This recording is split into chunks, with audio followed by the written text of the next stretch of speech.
Policy बाजार पर 1 करोड़ रुपए का टर्म लाइफ इंश्योरेंस केवल 450 रुपए महीने से शुरू। वाह!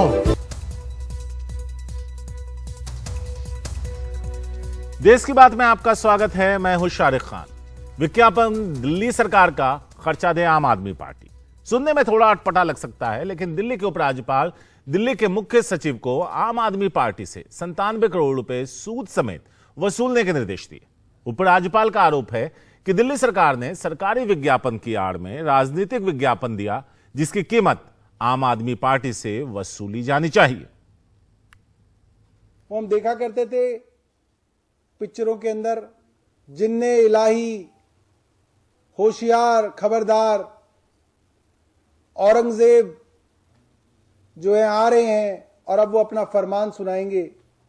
उस तरीके की हालत जो है आज दिल्ली के अंदर हो गई है कि जिनके पास कोई पावर नहीं है, जिनका कोई लेना देना नहीं है, वो अपने आप को शहंशाह समझ के दिन रात इलीगल ऑर्डर्स जो है पास कर रहे हैं, जिसकी कोई वैल्यू जो है कानून की निगाह में नहीं है। उपराज्यपाल विनय कुमार सक्सेना पर आम आदमी पार्टी का ये गुस्सा इसलिए कि उन्होंने मुख्य सचिव को आदेश दिए हैं कि दिल्ली सरकार ने सरकारी विज्ञापनों की आड़ में जो राजनीतिक विज्ञापन दिए, उनका 97 करोड़ रुपए सूद समेत आम आदमी पार्टी से वसूला जाए। अप्रैल 2016 में केंद्र सरकार ने सुप्रीम कोर्ट के निर्देशों पर सभी सरकारी विज्ञापनों का कंटेंट रेगुलेट करने के लिए एक 3 सदस्यीय समिति बनाई, जिसको CCRGA नाम दिया गया। केजरीवाल सरकार के 1.5 साल में दिए गए सभी विज्ञापनों को अगस्त 2016 में इस समिति के पास भेजा गया। केंद्र सरकार की समिति ने इसमें सुप्रीम कोर्ट के दिशा निर्देशों का उल्लंघन पाया और दिल्ली सरकार के सूचना और प्रचार निदेशालय को इन विज्ञापनों का खर्च आम आदमी पार्टी से वसूल करने का निर्देश दिया। सारा मामला 2016 में उस वक्त के उपराज्यपाल नजीब जंग के समय शुरू हुआ। 2017 में अनिल बैजल के उपराज्यपाल रहते हुए मामला खूब उछला, फिर ठंडे बस्ते में चला गया। अब 5 साल बाद उपराज्यपाल VK सक्सेना ये मामला उठा रहे हैं। LG साहब को कोई कानून की समझ नहीं है, कोई लोक लाज नहीं बची कि जो चीज आंखों से बिल्कुल सामने दिख रही है कि हर राज्य सरकार उस तरीके के विज्ञापन हर राज्य के अंदर टीवी में और अखबारों में दे रही है, उस मामले को जो कब का कई साल पहले दफन हो चुका, उसको निकाल के सिर्फ नकली हेडलाइंस के चस्के में भारतीय जनता पार्टी के LG साहब ये काम कर रहे हैं। और भारतीय जनता पार्टी हर वो षड्यंत्र कर रही है जिससे दिल्ली वालों को परेशान किया जा सके। अरविंद केजरीवाल की सरकार ने पिछले 7 सालों में 2000 करोड़ से ज्यादा दिल्ली सरकार के खजाने से दिल्ली के टैक्स पेयर्स का पैसा अपने प्रचार पर लुटाया है। मैं पर्सनली दिल्ली के ऑनरेबल LG को मिला, मैंने उनको लिखी शिकायत दी। उसी शिकायत पर उन्होंने डायरेक्टर विजिलेंस से इसकी जांच कराई और अब मैं कह सकता हूं कि दिल्ली सरकार के खजाने में 97 करोड़ रुपया नहीं आएगा, बल्कि 400 करोड़ रुपया आएगा। अब सवाल यह है कि यहां से आगे होगा क्या? तो होगा यह कि अगर उपराज्यपाल अपने इन आरोपों को लेकर गंभीर हैं और चाहते हैं कि आम आदमी पार्टी से 97 करोड़ रुपए सूद समेत वसूले जाएं, तो उनको या फिर मुख्य सचिव को अदालत जाना होगा। और अगर ऐसा नहीं होता तो मामला राजनीतिक है, बयानबाजी चलती रहेगी, जैसे पहले चली थी ऐसे आगे भी चलती रहेगी। दिल्ली से अपने कैमरा सहयोगी मोहम्मद मुरसलीन के साथ मैं शरद शर्मा, NDTV इंडिया। शरद शर्मा है हमारे सहयोगी जो ये खबर हम तक लेकर आए थे। सीधे उनके पास चलते हैं, उनसे जानते हैं और उनसे समझते हैं। शरद, अगर देखें तो ये दौर प्रचारों का है, सरकार कहीं और, उसका विज्ञापन हमें दिल्ली में दिख रहा होता है। मेरा सवाल ये था कि LG साहब इतने सालों के बाद क्यों जागे, और अगर जागे तो तथ्य क्या हैं, या फिर राजनीति कर रहे हैं उपराज्यपाल ये कहकर आम आदमी पार्टी इस फैसले को दरकिनार करना चाहती है?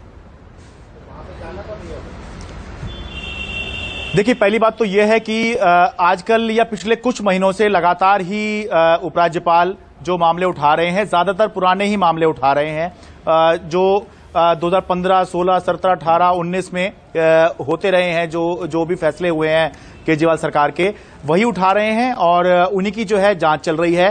तो उसी के क्रम में इस वाले मामले को भी माना जाए। इस बात से बिल्कुल इनकार नहीं कर सकते कि ये मामला राजनीतिक ज्यादा है और इस मामले की लीगल स्टैंडिंग क्या होगी, कानूनी वैधता क्या है, इसको लेकर शारिक जरूर सवाल हैं। क्योंकि सीधे सीधे समझिए कि आम आदमी पार्टी और दिल्ली सरकार ये दो अलग अलग एंटिटी हैं कानून की नजर में।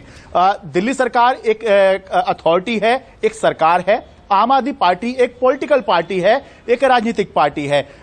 तो दोनों में हमें अंतर समझना होगा। अगर दिल्ली सरकार ने ये पाया जा रहा है कि कुछ गलती थी, नियमों का उल्लंघन हुआ है, तो जो दिल्ली सरकार के जो अधिकारी हैं, जो दिल्ली सरकार के पॉलिटिकल एग्जीक्यूटिव हैं, चाहे वो मुख्यमंत्री हों, चाहे वो उप मुख्यमंत्री हों, चाहे वो इंचार्ज मिनिस्टर हों, उनके खिलाफ जो है आप कार्रवाई कर सकते हैं या उनसे जो है पूछा जा सकता है कि ऐसी गलती क्यों हुई है, क्यों जो सुप्रीम कोर्ट के निर्देश हैं उनका पालन नहीं हुआ है। लेकिन यहां हो क्या रहा है कि बात दिल्ली सरकार के एग्जीक्यूटिव की इसलिए हो रही है कि यह कहा जा रहा है कि जो दिल्ली सरकार में ऑथराइज सिग्नेटरी हैं, चाहे वो अरविंद केजरीवाल हों जो आम आदमी पार्टी के चीफ हैं, चाहे वो मनीष सिसोदिया हो जो आम आदमी पार्टी के सीनियर लीडर हैं, तो इसका हवाला देकर यह कहा जा रहा है कि आम आदमी पार्टी जो है इसका खर्चा चुकाए। इससे पहले जो है आज तक इस तरह का कोई आदेश देखा नहीं गया, क्योंकि कानून की नजर में ये दो अलग अलग एंटिटी हैं। तो इसीलिए सवाल यही उठ रहा है कि क्या यह मामला जो है राजनीतिक ज्यादा है और कानूनी कम। और जैसा कि पहले 5 साल पहले यह मामला उठा था, बस उठा था, बयानबाजी हुई थी और फिर यह ठंडे बस्ते में चला गया था, क्या इस बार भी यह ऐसा ही होगा? और अगर नहीं तो उपराज्यपाल को या फिर जो मुख्य सचिव है जिनको वसूलने का आदेश दिया गया है आम आदमी पार्टी से, तो उनको कोर्ट जाना होगा और कोर्ट के अंदर यह भी साबित करना होगा कि हां जो कहा जा रहा है कि यह राजनीतिक है, तो किस दृष्टि से राजनीतिक है। तो यह साबित करना भी जो है आसान काम नहीं होगा। तो इसलिए मैं कह रहा हूं कि राजनीतिक ज्यादा है, बयानबाजी के लिहाज से ये इंपॉर्टेंट ज्यादा दिखाई देता है। शुक्रिया शरद, विस्तार से इस पूरे मामले पर रोशनी डालने के लिए आपका बहुत बहुत शुक्रिया। तो एक बार फिर से आम आदमी की पार्टी की सरकार और एलजी आमने सामने। आगे बढ़ते हैं। इलाहाबाद विश्वविद्यालय का माहौल फिर तनावपूर्ण है। फीस वृद्धि को लेकर अनशन पर बैठे छात्रों और विश्वविद्यालय के गार्डों के बीच झड़प को लेकर शुरू हुआ मामला इतना बढ़ा कि गोलियां चली और आगजनी हुई। अब इस मामले में सभी दलों के पुराने छात्र नेता एक मंच पर आ गए हैं।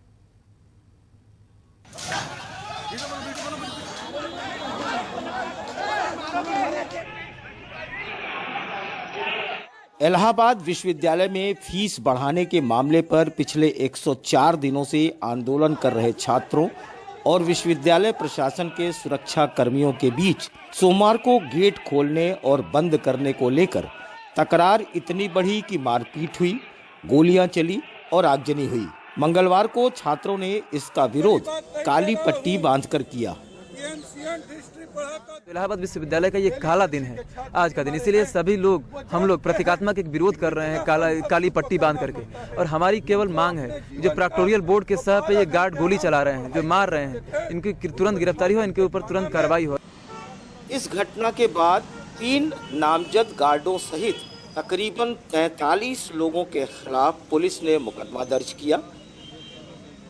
छात्रों के समर्थन में भारतीय जनता युवा मोर्चा के प्रदेश उपाध्यक्ष समेत सभी दलों के पूर्व छात्र नेता छात्र संघ भवन पर जमा हुए, लड़ाई को अंजाम तक ले जाने की बात कही। इलाहाबाद विश्वविद्यालय छात्र संघ का इतिहास रहा है कि सारे दल एक साथ होकर लड़ते हैं। कल इतना दुखद रहा कि लाठीचार्ज जलक गोलियां चलाई जा रही हैं, तो वो बड़ा बुरा रहा। और हम सारे लोग ये मांग करते हैं कि जल्दी से जल्दी इन लोगों की गिरफ्तारी सुनिश्चित की जाए, नहीं तो सड़क से लेकर संसद तक वाकई आंदोलन नहीं, हम जिस स्तर पे गिरना होगा हम आके और पूरी की पूरी लड़ाई लड़ने के लिए तैयार, एकदम तत्पर हो गए। पुलिस दर्ज FIR के मुताबिक कार्रवाई करने का वादा कर रही है। इस बीच इलाहाबाद विश्वविद्यालय के इस पूरे आंदोलन और कुलपति की नियुक्ति का मामला राज्यसभा में भी गूंजा। इलाहाबाद विश्वविद्यालय में कुलपति पद के लिए विज्ञापन जारी किया गया था। जिसमें प्रोफेसरशिप के 10 वर्ष के कार्य का अनुभव मांगा गया था माननीय सभापति महोदय, जिसमें 3 प्रत्याशी जो सभी योग्यता पूरी करते थे उनको न ले करके अर्हता पूरे न करने वाली प्रत्याशी प्रोफेसर संगीता श्रीवास्तव के नियुक्ति उप कुलपति के पद पर इलाहाबाद विश्वविद्यालय में की गई है, जो पूर्णतः अवैध है। मैं माननीय सरकार से, माननीय मंत्री से जानना चाहता हूं कि अयोग्य होने के बाद दूर क्यों नहीं हटाया गया। बच्चों के द्वारा तहरीर दी गई है, यूनिवर्सिटी के जो स्टूडेंट्स हैं उनके द्वारा तहरीर दी गई है, उसमें मुकदमा दर्ज किया गया है। बाकी फुटेज वगैरह देखे जा रहे हैं और उन्हीं के आधार पर अग्रिम कार्रवाई की जाएगी। छात्रों की मांग है कि छात्रों के ऊपर कोई मुकदमा न किया जाए, जो गार्ड इसमें शामिल थे उनको जेल भेजा जाए और जिस कंपनी ने यहाँ पर गार्डों को नियुक्त किया है उसका लाइसेंस निरस्त किया जाए। फीस वृद्धि को लेकर आंदोलनरत छात्र अपनी जिद पर हैं तो इलाहाबाद विश्वविद्यालय प्रशासन अपनी जिद पर, लेकिन ऐसे मामले जिद से नहीं आपसी समझ से हल हो सकते हैं और इसमें अगर विश्वविद्यालय प्रशासन बड़ी पहल करता तो छात्रों को समझाया जा सकता था, लेकिन फिलहाल ऐसा होता नजर नहीं आ रहा है। इलाहाबाद से नितिन गुप्ता के साथ वाराणसी से Ajay Singh, NDTV India. Samajwadi Party media cell Twitter handle इन दिनों अपने ट्वीट्स के कारण चर्चाओं में है। इस हैंडल से यूपी बीजेपी के कई नेताओं को अभद्र भाषा में जवाब दिया जा रहा है। यूपी बीजेपी नेता भी बौखलाए हुए हैं और आरोप लगा रहे हैं कि अखिलेश यादव के इशारे पर यह सब किया जा रहा है। हमारे सहयोगी सौरभ शुक्ला की यह रिपोर्ट। इस ट्विटर हैंडल ने बायो में खुद को समाजवादी पार्टी का आधिकारिक मीडिया सेल बताया है। साथ ही एक ट्वीट पिन किया है जिसमें महाभारत की विदुर नीति का एक श्लोक लिखा गया है, शटे शाट्यम समाचारेत, यानी दुष्ट के साथ दुष्टों जैसा व्यवहार। इस ट्वीट को पिन करने के बाद से इस हैंडल के जरिए यूपी बीजेपी के कई नेताओं की जमकर क्लास लगाई जा रही है। जरा इस हैंडल द्वारा किए गए कुछ ट्वीट्स पर नजर डाल लेते हैं।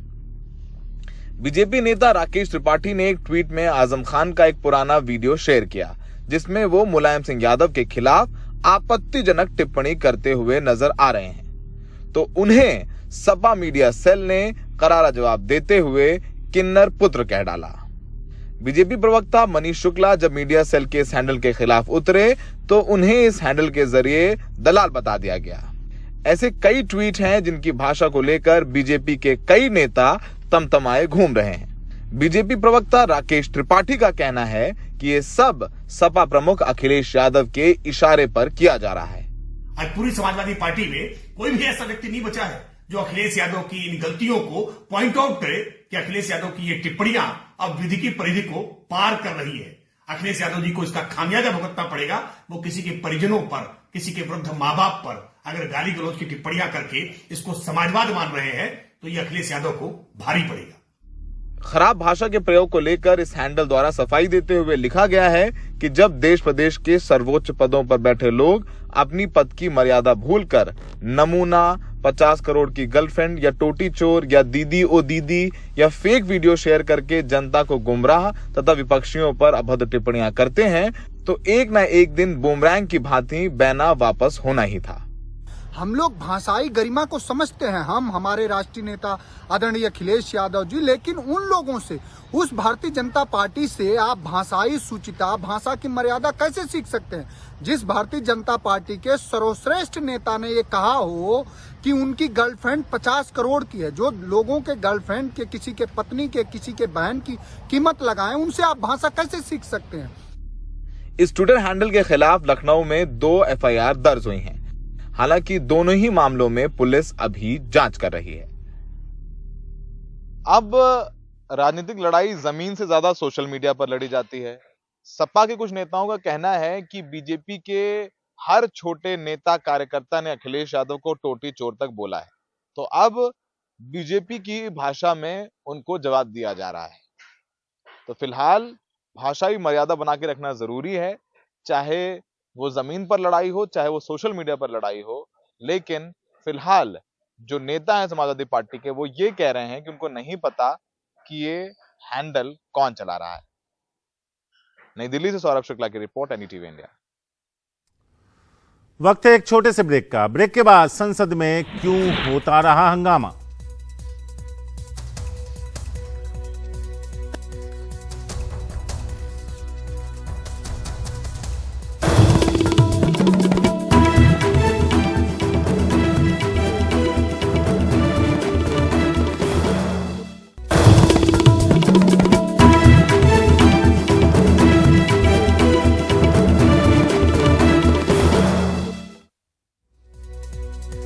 अलवर की एक महासभा में कांग्रेस अध्यक्ष मल्लिकार्जुन खड़गे के बयान पर संसद में जमकर हंगामा हुआ, जिसमें उन्होंने बीजेपी पर आरोप लगाया था कि स्वतंत्रता आंदोलन में उसका कोई योगदान नहीं, उनके नेताओं ने कोई कुर्बानी नहीं दी।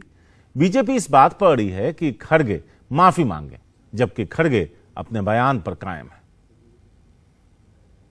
देश को हमने आजादी लाई है, देश को आजादी दिलाई है और देश के एकता के लिए श्रीमती इंदिरा गांधी जी अपनी जान कुर्बान करी है।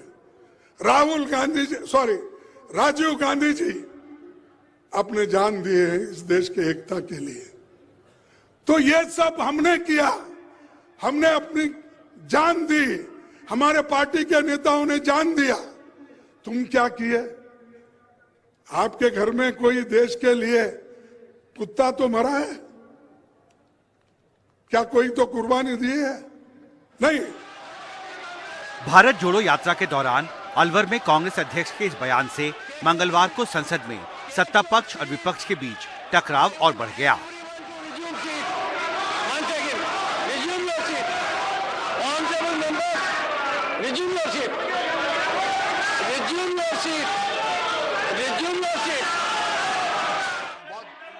राज्यसभा में सदन के नेता पीयूष गोयल ने सदन की कार्रवाई शुरू होते ही मल्लिकार्जुन खड़गे से बीजेपी और सदन से माफी मांगने की मांग रखी, लेकिन मल्लिकार्जुन खड़गे अपने बयान पर कायम रहे। प्लीज। जिस प्रकार से खड़गे जी ने अभद्र भाषा का प्रयोग किया, जिस प्रकार से खड़गे जी ने पूरी तरीके से बेबुनियाद बातें रखी, असत्य को देश के सामने रखने की कोशिश की, मैं उसकी घोर निंदा करता हूं और उनसे माफी की मांग करता हूं। उन्होंने माफी मांगनी चाहिए, भारतीय जनता पार्टी से माफी मांगनी चाहिए, सदन से, जिसके अधिकांश मेंबर भारतीय जनता पार्टी के। जो आजादी के वक्त माफी मांगने वाले लोग और जो आजादी के लिए जो लड़े हैं उनको पूछ रहे हैं आप माफी मांगो। कांग्रेस पार्टी हमेशा देश को जोड़ने की बात करती है और इसके लिए एक मिनट सर, इसके लिए इंदिरा गांधी जी ने अपनी जान दी, राजीव गांधी जी ने अपना जान दिया। इस दौरान लोकसभा में भी खड़गे के बयान पर हंगामा हुआ और कार्रवाई आधे घंटे के लिए स्थगित करनी पड़ी। संसदीय कार्य मंत्री प्रहलाद जोशी ने खड़गे को रबर स्टैंप अध्यक्ष करार दिया। कांग्रेस ने भी पलटवार करने में देरी नहीं की। This Congress is not an original Congress. It is an Italian Congress led by some other people. तो ये नकली कांग्रेस है, नकली नेता लोग हैं। देख, रबर स्टैंप का अध्यक्ष ऐसे बोलते हैं तो ये हम स्ट्रांगली कंडेम करते हैं। एक गंदी सोच का एक उनका ये दिखाता है। देखिए, कोई गतिरोध नहीं है, ये ऐतिहासिक सच्चाई है। क्या सदन में भारतीय राष्ट्रीय कांग्रेस के नेता विरोधी दल से भाजपा का नेता ये कह रहा है ये माफी मांगे। आजादी की लड़ाई में जिस समय भाजपा तो थी नहीं, इसके जो पारिवारिक संगठन थे वो तो अंग्रेजों के सेना में भर्ती होने के लिए लिखित पत्र लिख रहे थे। यही नहीं, किसका संदर्भ दे रहे हैं आप? सबको मालूम है संदर्भ, जो इनका मात्र संगठन है, मैं उसका नाम ले रहा हूँ। और वो स्वीकार करते हैं इस बात को, कोई इनकार भी नहीं करते हैं। तो जो अंग्रेजों के साथ थे और जिन्होंने कुर्बानियां दी हों देश की आज़ादी के लिए, उनसे माफी मांगने की बात कर रहे हैं। शर्म आनी चाहिए। हम इस पर कायम थे, कायम है और कायम रहेंगे। कांग्रेस अध्यक्ष मल्लिकार्जुन खड़गे के बयान और भारत चीन सीमा पर चीनी सैनिकों के अतिक्रमण के मसले पर चर्चा कराने की विपक्ष की मांग को लेकर सत्ता पक्ष और विपक्ष के बीच जारी गतिरोध के बीच अब खबर है कि संसद का शीतकालीन सत्र जो पहले 29 दिसंबर को खत्म होने वाला था, अब समय से 4 दिन पहले इसी शुक्रवार को साइन डाई किया जा सकता है। संसद भवन से अखिलेश शर्मा, राजीव रंजन और कैमरा पर्सन कानन पात्रा के साथ हिमांशु शेखर, एनडीटीवी इंडिया। कर्नाटक में कैबिनेट विस्तार की संभावना बढ़ गई है। येदियुरप्पा और मुख्यमंत्री बोम्मई से लिंगायतों की बढ़ती नाराजगी के बीच बीजेपी आलाकमान ओबीसी और एसटी वर्ग की नाराजगी नहीं उठाना चाहती थी। ऐसे में वरिष्ठ नेता ईश्वरप्पा और रमेश जरकीहोली के दबाव में बीजेपी आलाकमान झुकती नजर आ रही। उनकी धमकियों के बाद अब दोनों कैबिनेट में शामिल किए जा सकते हैं। रमेश जरकीहोली का नाम सेक्स टेप में आया था और उन्हें मंत्रिमंडल से इस्तीफा देना पड़ा था। इसी तरह एक ठेकेदार ने ईश्वरप्पा पर रिश्वतखोरी का आरोप लगाकर आत्महत्या कर ली तो उन्होंने भी इस्तीफा दिया। ईश्वरप्पा पंचायती राज्य मंत्री थे जबकि जरकीहोली लघु उद्योग मंत्री। जांच में दोनों को क्लीन चिट मिली, लेकिन मंत्रिमंडल में वापसी नहीं हुई तो उन्होंने विधानसभा सत्र का बायकॉट कर दिया। विधानसभा चुनाव नजदीक है, ऐसे में ना चाहते हुए भी बीजेपी केंद्रीय नेतृत्व को झुकना पड़ा है। बोम्मई मंत्रिमंडल में 34 मंत्री हो सकते हैं। फिलहाल मुख्यमंत्री बोम्मई के साथ 28 मंत्री हैं।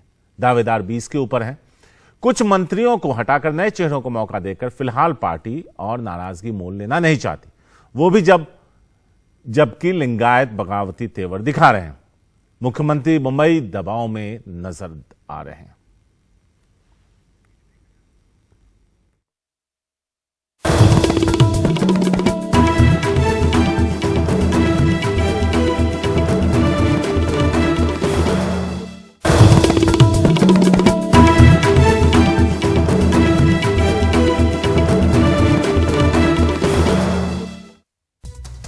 बाजार में सब्जियों के दाम कम होने से जहां उपभोक्ता खुश हैं, वहीं कई राज्यों के किसान परेशान हैं।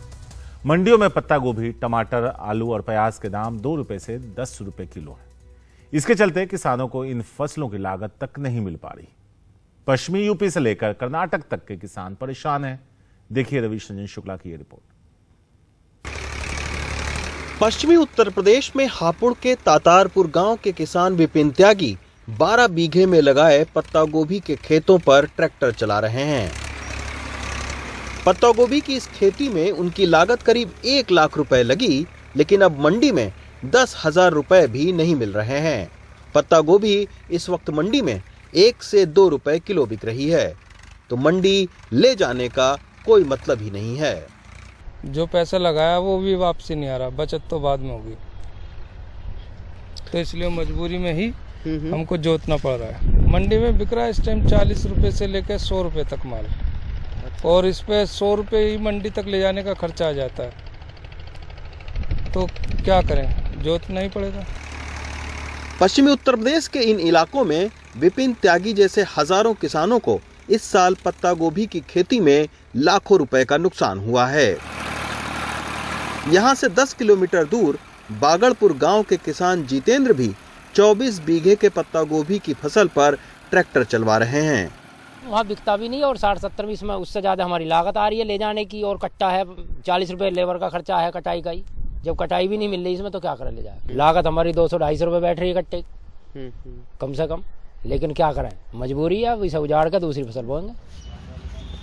दिल्ली के बाजार में इस वक्त पत्ता गोभी 7 रुपए किलो है, जबकि बैगन 18 रुपए किलो, फूल गोभी 25 रुपए किलो, टमाटर 20 रुपए और आलू प्याज 25 रुपए किलो है। पश्चिमी उत्तर प्रदेश में इस साल आलू के किसानों को भी खासा नुकसान हो रहा है। आलू के दाम मंडी में 10 से 12 रुपए किलो बिक रहा है, जबकि कर्नाटक के किसानों को टमाटर का भाव महज 5 रुपए किलो मिल रहा है और प्याज के दाम 4 रुपए से 20 रुपए किलो तक। जानकारों का कहना है कि पिछली बार सब्जियों के भाव अच्छे मिलने से इस बार किसानों ने सब्जियां ज्यादा उगाई। इसके चलते उपभोक्ताओं को सब्जी सस्ते में मिल रही है, जबकि किसान बड़ी तादाद में बर्बाद हो रहे हैं। डिमांड और सप्लाई में इन्हीं अनिश्चितताओं के चलते लाखों किसानों के लिए खेती और किसानी घाटे का सौदा साबित हो रहा है। यही वजह है कि तमाम सारे किसान संगठन सब्जियों पर भी न्यूनतम समर्थन मूल्य लागू करने की मांग कर रहे हैं। केरल ने 16 सब्जियों पर न्यूनतम समर्थन मूल्य को लागू किया है और उसके नतीजे ये रहे हैं कि उनके यहाँ सब्जियों की पैदावार बढ़ी है। हापुड़ से अदनान के साथ रवीश रंजन शुक्ला, एनडीटीवी इंडिया।